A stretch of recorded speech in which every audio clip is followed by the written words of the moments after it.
Photo తీసాను sir. Hello students, Telugu సబ్జెక్ట్లోని కొన్ని విషయాలు మనందరం ఎంతవరకు నేర్చుకుంటూ వచ్చాము. ఇప్పుడు తెలుగు సబ్జెక్ట్లో వాక్యంలో ఉన్నటువంటి విషయాల కోసం తెలుసుకుందాం. ఇప్పుడు ఒక వాక్యములో 3 విషయాలు ఉంటాయి. అదేమిటి అంటే, మొదటిది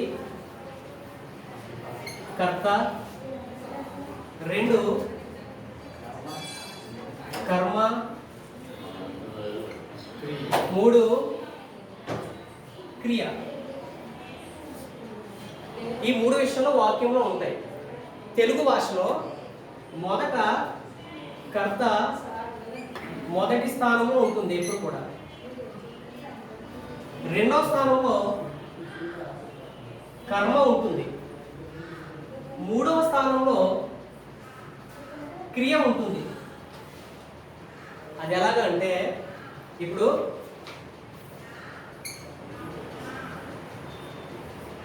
మహేష్ పాట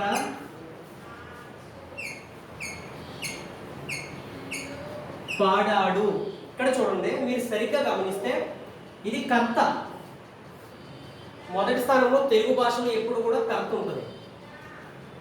2వదిగా చూస్తే కర్మ, వీటి కోసం తర్వాత చెప్తాను.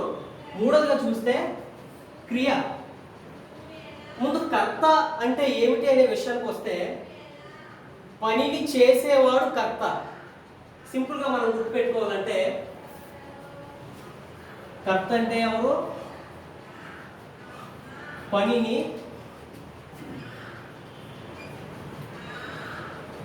చేయువాడు కర్త.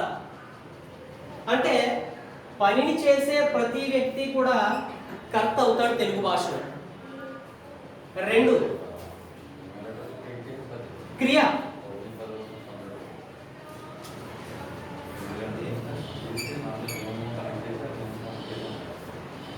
క్రియ అంటే ఏమిటి అని చూస్తే, జరిగే పని.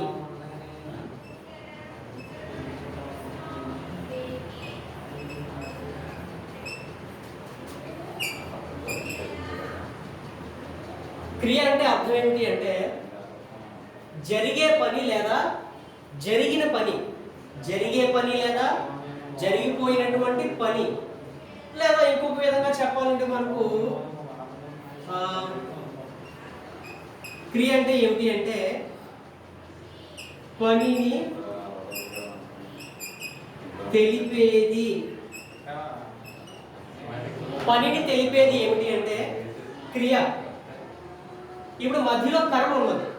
2వ స్థానంలో ఉన్నటువంటిది కర్మ. ఇది మొదటిది, ఇదేమో 3వది. 2వ విషయం ఏమిటంటే కర్మ. కర్మ అంటే ఏమిటి అంటే,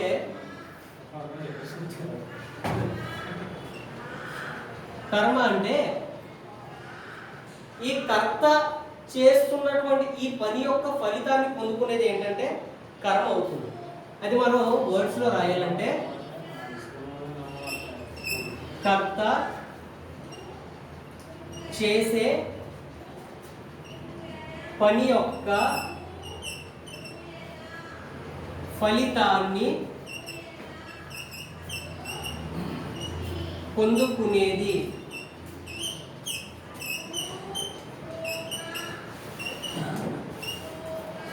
చూడండి, సింపుల్గా మీకు మొదటేమో తెలుగు భాషలో కర్త ఉంటుంది, 2వ స్థానంలో కర్మ ఉంటుంది, 3వ స్థానంలో క్రియ ఉంటుంది.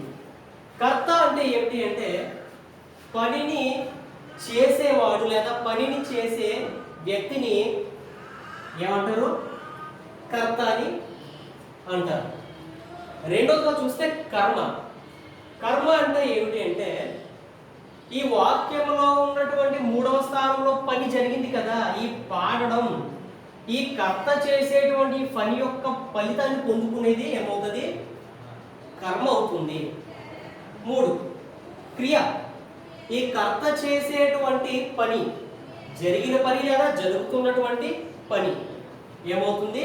ఇది క్రియ అవుతుంది. ఈ విధంగా వాక్యం మనకు స్ట్రక్చర్ అవుతుంది. ఇంకొక విషయం కూడా నేను ఇక్కడ రాస్తాను, ఒకసారి చూడండి. ఆమె పుస్తకం చదివింది.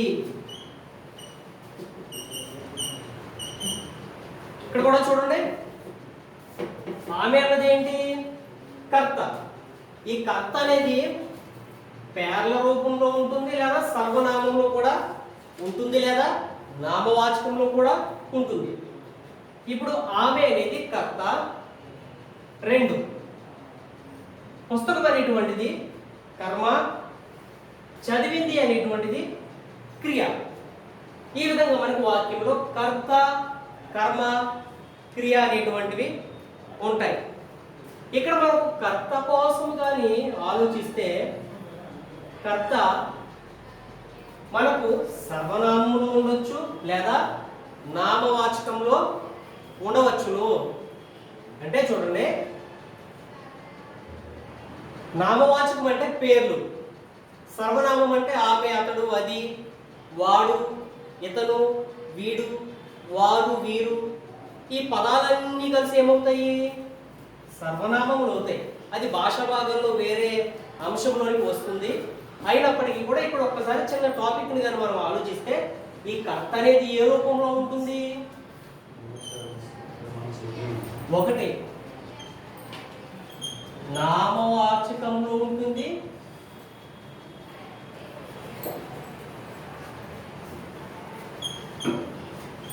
లేదా సర్వనామంలో కూడా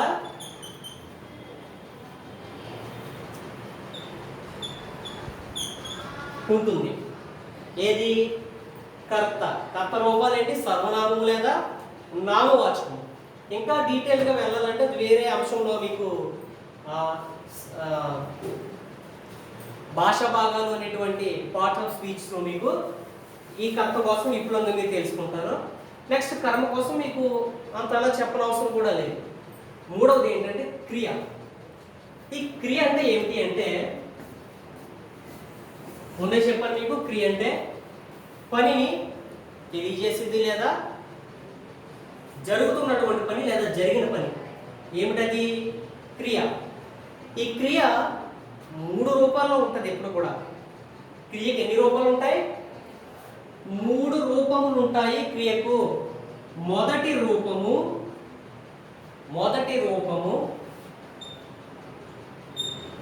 భూతకాలం, 2వది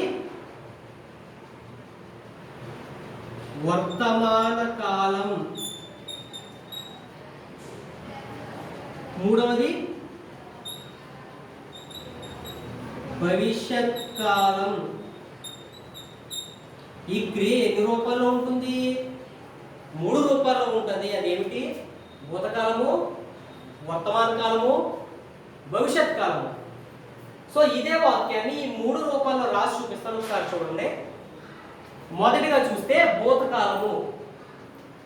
భూతకాలం అంటే జరిగిపోయినటువంటిది, ఇన్ పాస్ట్. పాస్ట్ సెంటెన్స్ ఏమిటి? భూతకాలం అంటే ఇది. 2 వర్తమాన కాలం ఏమిటి? ప్రస్తుతం, an action which is going on now. అదేమిటి? వర్తమాన కాలం. దీని కానీ మనం రాస్తే మహేష్ పాట ఏమవుతుంది? ఇక్కడ పాడుతున్నాడు.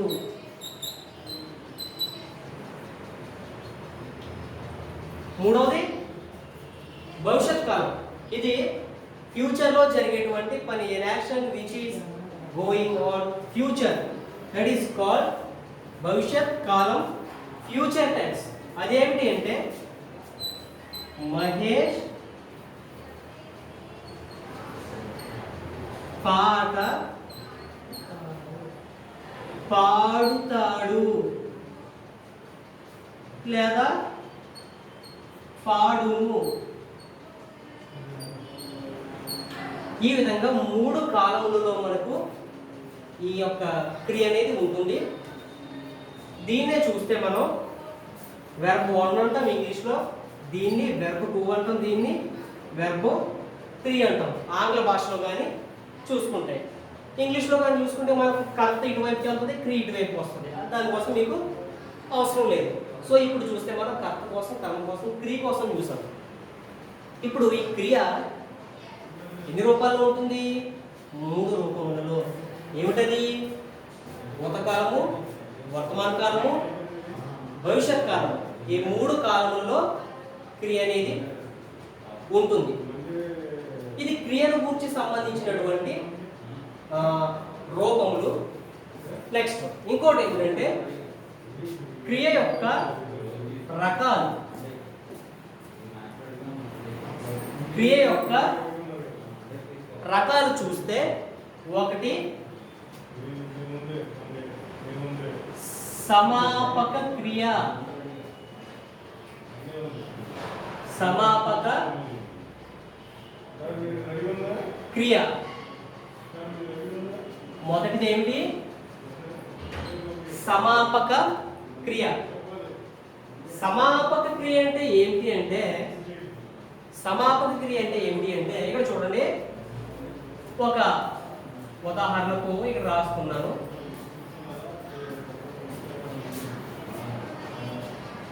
లత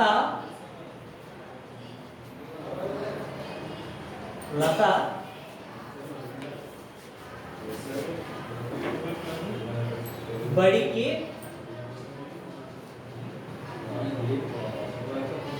వెళ్ళింది. ఇంకొక వాక్యం చూడండి, రాము అన్నం తిన్నాడు. 3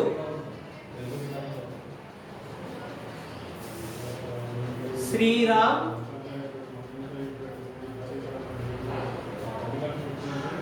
పుస్తకం చదివాడు. ఈ 3 ఒకసారి గమనించండి. ఈ చివర క్రియ అనేది పూర్తి రూపంలో ఉంది. పూర్తి రూపాన్ని తెలియచేసిన క్రియ అనేది. బడికి వెళ్ళింది పూర్తయిపోయిన వాక్యం. రాము అన్నం తిన్నాడు పూర్తిగా ఉన్నటువంటి క్రియ. పూర్తిగా ఉన్నటువంటి క్రియది. పూర్తయిపోయిన క్రియ అని మనం లెక్కలో తీసుకోకూడదు. పూర్తిగా ఉన్న క్రియ. రాము అన్నం తిన్నాడు పూర్తిగా ఉన్నటువంటి క్రియ. శ్రీరామ్ పుస్తకం చదివాడు. ఈ వాక్యం చివరలో ఇటువంటి క్రియలు చూడండి, పూర్తి అర్థాన్ని తెలియచేస్తున్నాయి. దీనిని ఏమంటారంటే సమాపక క్రియని అంటారు. దాన్ని మనం కానీ డెఫినేషన్లో కానీ రాసుకుంటే, వాక్యం చివరనున్న క్రియలు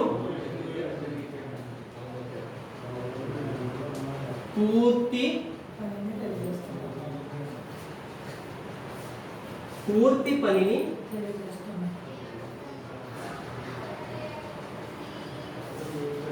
తెలియచేసేవి ఏమవుతాయి? సమాపక క్రియలు అవుతాయి. సమాపక క్రియలు అవుతాయి.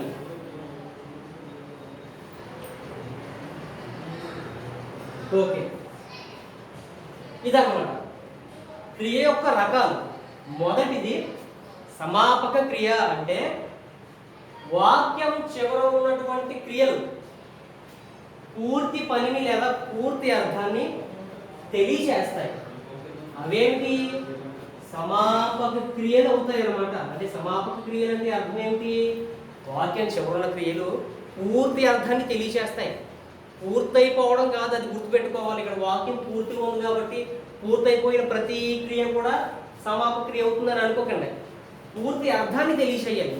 అంటే ఫర్ ఎగ్జాంపుల్ ఇక్కడ లత బడికి వెళుతూ ఉన్నది అని అన్నా సరే అదేమిటి? సమాపక క్రియ అవుతుంది. వెళ్ళింది అన్నది కూడా సమాపక క్రియ అవుతుంది. కాబట్టి ఇదేమిటి? సమాపక క్రియ అవుతుంది. రెండవదిగా చూస్తే రెండవ రకమైనటువంటి క్రియ ఏమిటి అంటే అసమాపక క్రియ. ఏ క్రియ? అసమాపక క్రియ.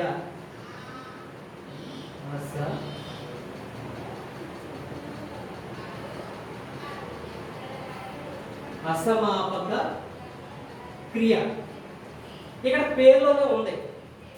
శాంతి, అశాంతి, న్యాయం, అన్యాయం అంటే పూర్తిగా ఇక్కడ ఆచరితే వ్యతిరేకం అవుతుంది అనమాట.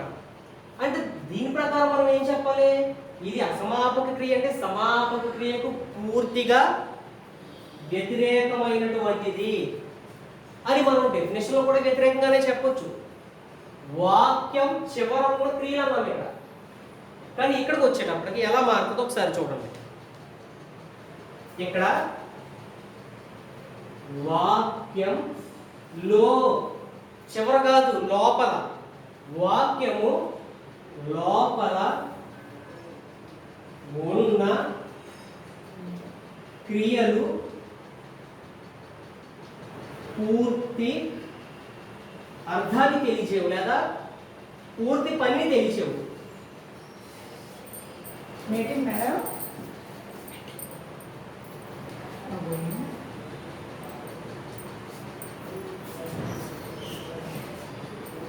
వాక్యము, ఇది చాలా గుర్తుపెట్టుకోండి. వాక్యము లోపల, వాక్యము చివర కాదు, వాక్యము లోపల.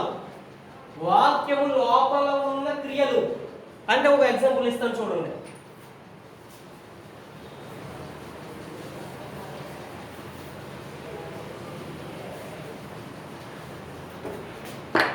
వాక్యము లోపల ఉన్న క్రియలు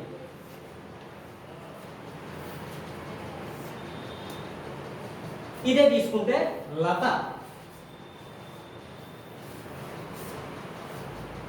లత బడికి వెళ్ళింది. బడికి ఎలా వెళ్తుంది? పొద్దున్నే నిద్ర లేవగానే బడికి వెళ్ళిపోదు. ఇక్కడ చూడండి, లత తిని ఇంకొకటి తాగి అప్పుడు బడికి వెళ్ళింది. బడికి వెళ్ళింది. ఇక్కడ చూడండి, నేను మీకు ముందే చెప్పాను, ఈ మాట చాలా అండర్లైన్ చేసుకోండి. వాక్యము లోపల ఉన్న క్రియలు, వాక్యము చివరున్న క్రియలు కాదు, వాక్యము లోపల ఉన్న క్రియలు. చూడండి, ఇక్కడ వాక్యము చివర కాదు, లోపల. లోపల ఏమిటి? ఇదిగోండి, లత తీసేస్తే క్రియ ఎక్కడి నుంచి స్టార్ట్ అవుతుంది? ఇక్కడి నుంచి. వాక్యము లోపల ఉన్న క్రియలు. వాక్యం లోపల ఉన్న క్రియ ఏంటి? తిని, త్రాగి, కొంచెం కొంచెంగా తెలియజే. ఇక్కడ ఇలా పూర్తి అర్థాన్ని తెలియజేస్తలేదు. అంటే చూడండి, వెళ్ళింది అనేది పూర్తవుతుంది. దీన్ని పూర్తవకుండా రాయాలంటే వెళ్ళి కరెక్ట్గా అర్థం చేసుకోవాలి. అర్థమవుతుందండి? అదనమాట. సో ఇక్కడ ఇది ఇది కొద్దిగా ఉన్నటువంటి రూపము, పూర్తి అవ్వనటువంటి రూపము, అసమాపక, సమాప్తం కాలేనటువంటి రూపం ఇది. కానీ సమాప్తమైనటువంటి రూపం ఇది. ఇందులో వెళ్ళింది. దీన్ని అసమాప్త రూపంలో రాయాలంటే వెళ్ళి. అలాగే ఈ ప్రకారంగా చూసుకుంటే వాక్యం లోపం ఉన్న క్రియలు తిని. అదే పూర్తి రూపాన్ని రాయండి. ఇక్కడ తిన్నది, ఇది పూర్తి రూపంలో రాయండి. త్రాగింది. ఈ విధంగా తెలియజేస్తాయి అన్నమాట. సో ఇలా పూర్తి రూపంలో లేకుండా ఈ అసమాపకంగా ఉండేటువంటి రూపాన్ని తెలియజేస్తాయి. ఏవి? అసమాపక క్రియలు. ఎక్కడుంటాయి అవి? వాక్యము లోపల. Very very very important. వాక్యము లోపల ఉంటాయి. సమాపక క్రియలు ఎక్కడ ఉంటాయి? వాక్యము చివర ఉంటాయి. చివర ఉన్నవి ఏం తెలియజేస్తాయి? పూర్తి అంటే సమాప్తమైనటువంటిది. సమాపక, అసమాప్తము, కంప్లీటెడ్ టెన్స్. ఇవి ఇన్కంప్లీటెడ్ టెన్స్ లో తెలియజేస్తాయి. ఇది అసమాపక క్రియ, సమాపక క్రియ. ఇక్కడ చూస్తే ఈ అసమాపక క్రియలో 4 రకాలు ఉంటాయి. ఎన్ని? 4 రకములు ఉంటాయి. ఎందులోనూ? అసమాపక క్రియలో. సమాపక క్రియలో ఏమీ ఉండవు. అసమాపక క్రియలో మాత్రం ఎన్ని రూపాలు ఉంటాయి? 4 రకాలు ఉంటాయి. ఆ 4 రకాలు ఏంటో ఇప్పుడు చూసి మనందరం కూడా ఈ పాఠం ముగించుకుందాం.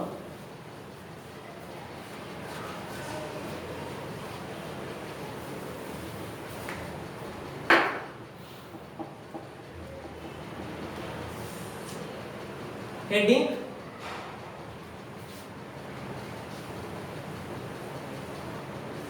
ఒకటి అసమాపక క్రియారూపాలు.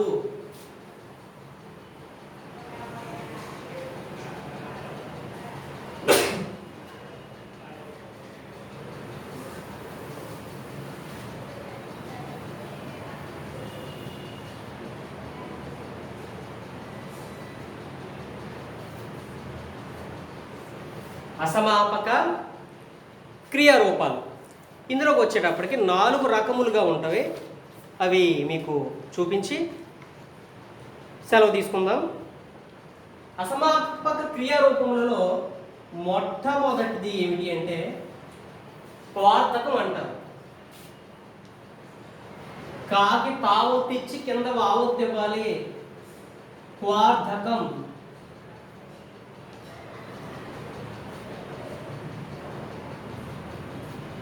ఇది అసమాపక క్రియారూపములలో ఉన్నటువంటి మొట్టమొదటి అసమాపక క్రియారూపము. సింపుల్గా చెప్పాలంటే ఇది ఏంటంటే ఒక వాక్యాన్ని రాసేప్పుడు డెఫినేషన్ రాస్తాను. ఇందాక మనం చెప్పుకున్నటువంటి లత కోసం చెప్పుకున్న వాక్యం రాస్తున్నాను. ఇక్కడ లత ఏం చేసింది? ముందు తిన్నది, తిని తర్వాత ఏం చేసింది?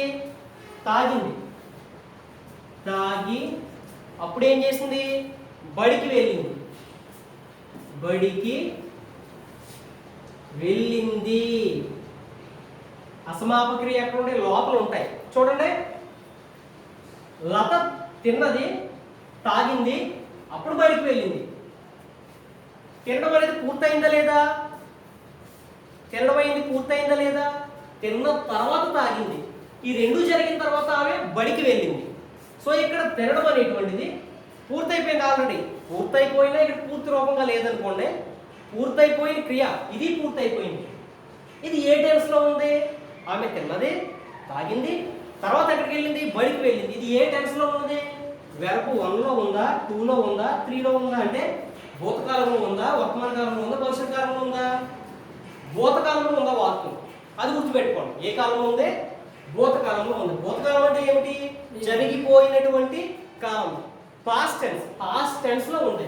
ఇక్కడ క్వార్థకం అంటే ఏమిటంటే భూతకాల అసమాపక క్రియ. ఏమిటి? భూతకాల అసమాపక క్రియ. భూతకాల అసమాపక క్రియ ఏమిటి? ఈ క్వార్థకం అనేది ఇది ఏమిటి? అసమాపక క్రియా రూపాల్లో మొదటి రూపము క్వార్థకము.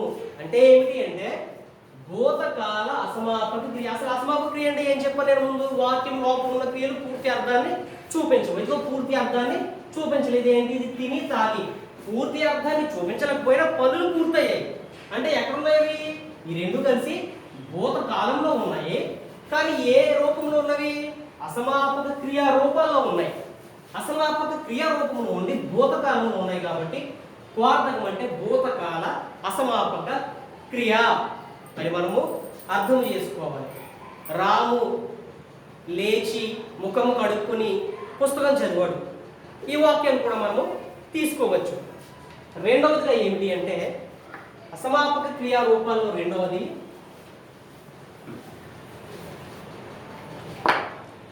శతార్థకం.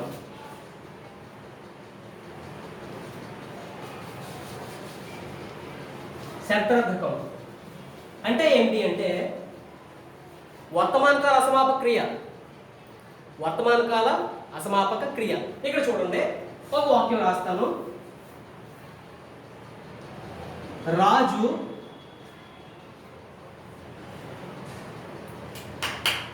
ప్రయాణం చేస్తూ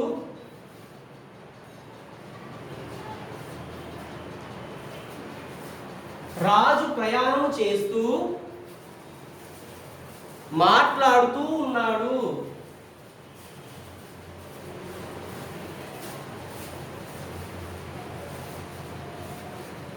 ఇక్కడ చూడండమ్మా, క్లియర్గా అర్థం చేసుకోండి. రాజు ప్రయాణం చేస్తూ మాట్లాడాడు. ఇదే టెన్స్ లో ఉంది. మాట్లాడాడు వెర్బ్ టు అంటే భూతకాలంలో ఉంది. దీనికోసం పట్టించుకోకండి. మనం మాట్లాడుకున్నది ఏంటి? లోపల ఉన్నటువంటి అసమాపక క్రియలు, అంటే ఇవి లోపల ఉంటాయి, పూర్తర్థం తెలిసేవి. దీనికోసం వదిలేండి మాట్లాడాడు. ఇక్కడ చూడండి, ఇందాక లత తిని తాగి అప్పుడు వెళ్ళింది, తినడం తాగడం పూర్తయిపోయింది. కానీ ఇక్కడ చూడండి, ఇక్కడ పూర్తి అవ్వలేదు. ప్రయాణం చేస్తూ, అంటే ప్రయాణం అనేది జరుగుతూ ఉండగా అతను ఏం చేశాడు? మాట్లాడాడు. అంటే ప్రయాణం చేస్తూ మాట్లాడాడు. దీన్ని మనం డెఫినేషన్లో రాయాలంటే వర్తమాన కాల అసమాపక క్రియ. వర్తమాన కాల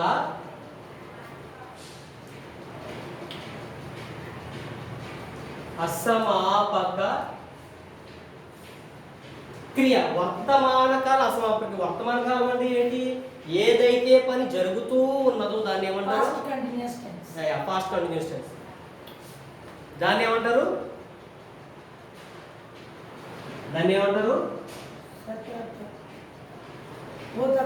వర్తమాన కాలం అంటే ఏంటి? ఒక పని మన ముందు జరుగుతూ ఉన్నది అంటే దాన్ని ఆంగ్ల భాషలో ప్రెజెంట్ కంటిన్యూస్ టెన్స్ అని కూడా అనొచ్చు.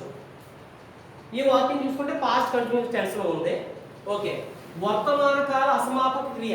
అసమాపక క్రియ అంటే ముందే చెప్పాను, పూర్తి అవ్వకుండా తక్కువ అర్థాన్ని చూపిస్తాయి. కానీ ఇది ఏ టెన్స్ లో ఉంది? వర్తమాన కాలం ఉంది. అంటే జరుగుతూ ఉన్నది. ఏం జరుగుతుంది? ప్రయాణం జరుగుతూ ఉండగా అతను ఏం చేశాడు? మాట్లాడాడు.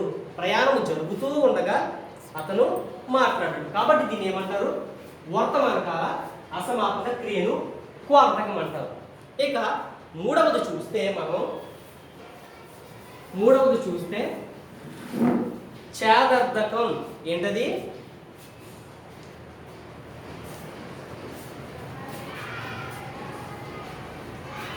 ఛేదర్థకం అంటే ఛేదర్థకం అంటే ఏమిటి అంటే ఇక్కడ ఛేదర్థకం అంటే మనకు ఇంగ్లీష్లో ఇఫ్ కండిషన్ అని ఒకటి ఉంటుంది. ఇఫ్ కండిషన్ అని ఒకటి ఉంటుంది. అంటే ఏంటి అంటే నువ్వు ఇలా చేస్తే ఇతే కానీ లేదా అయితే కానీ ఉంటాయి చూడండి. నువ్వు ఇలా చేస్తే నువ్వు విజయాన్ని పొందుతావు. నువ్వు కష్టపడి చదివితే, నువ్వు కష్టపడి చదువుంటే, నువ్వు కష్టపడి చదివినట్లయితే, ఇలాగా ఒక పని చేస్తే వేరే పని సక్సెస్ చూపిస్తారు చూడండి. ఈ ఇఫ్ కండిషన్ అంటారు ఇంగ్లీష్లో దాన్ని. ఇది చూడండి, తే అయితే. ఒక వాక్యం రాస్తాను చూడండి. కష్టపడితే ఏమొస్తుంది? ఫలితం వస్తుంది. ఏం చేస్తుంది? కష్టపడితే ఏమవుతుంది? ఫలితం వస్తుంది. ఇక్కడ చూడండి, తే. నువ్వు ఎలా చేస్తే, if you do hard, if you work hard, ఫలితం వస్తుంది. Then you will get success. అలాగా ఇక్కడ ఒక పని చేస్తే వేరే పని కోసం తెలిపేదాన్ని ఏమంటారంటే ఛేదర్థకము అని అంటారు. నీవు కష్టపడితే, లేదా నువ్వు కష్టపడినట్లయితే, లేదా నువ్వు కష్టపడి ఉంటే దాని మీద రిజల్ట్ అనేది ఆధారపడుతుంది. కాబట్టి ఇది ఛేదర్థకం అవుతుంది. ఇక నాలుగవది చివరిది ఏంటి అంటే తద్ధర్మ క్రియలు అని ఉంటుంది. నాలుగవ అసమాపక క్రియ ఏమిటి? తద్ధర్మ క్రియలు. తద్ధర్మ క్రియలు. తద్ధర్మ క్రియలు అంటే సింపుల్గా చెప్పాలంటే ఇంగ్లీష్లో ఇది సింపుల్ ప్రెజెంట్ టెన్స్ అంటారు. ఇంగ్లీష్లో అంటే నిత్య సత్యాలు కానీ, విశ్వాన్ని గురించినటువంటి పనులు కానీ, లేదా ఒక వస్తువు యొక్క ధర్మం మీద ఆధారపడి జరిగేటువంటి పనులు కానీ ఈ తద్ధర్మ క్రియలు అని అంటారు. అంటే ఫర్ ఎగ్జాంపుల్ చూడండి, సూర్యుడు ఎక్కడ ఉదయిస్తాడు? తూర్పున ఉదయిస్తాడు.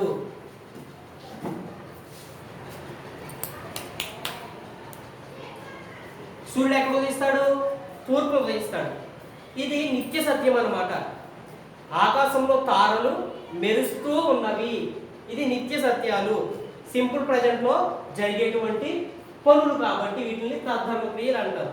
ఇంకొకటి లేదా పదార్థం యొక్క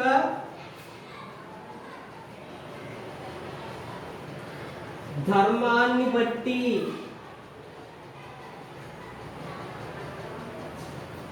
జరిగే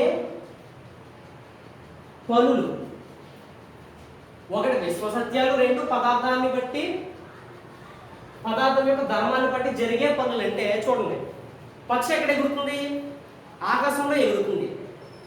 పక్షి ఆకాశంలో ఎందుకు ఎగరాలి? పక్షి కాబట్టి ఆకాశంలో ఎగురుతుంది. పక్షి కాబట్టి ఆకాశంలో ఎగురుతుంది.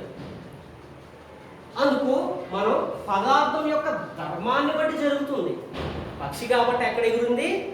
ఆకాశంలో ఎగురుతూ ఉన్నదన్నమాట. సో ఇలాగా ఆ పదార్థం యొక్క ధర్మాన్ని బట్టి జరిగేటువంటి పనులు ఏమవుతాయి? తద్ధర్మ క్రియలు అవుతాయి అన్నమాట. సో ఇవి వాక్యంలో ఉన్న కర్త, కర్మ, క్రియలను కూర్చున్నటువంటి వివరణ. సో ఇది మీరందరూ కూడా రాసుకుని మీరు ఇంటి దగ్గర ప్రిపేర్ అవ్వాల్సిందిగా మీకు తెలియజేస్తూ ఈ క్లాస్ ఇంతటితో ముగిస్తూ ఉన్నాం. Thank you one and all.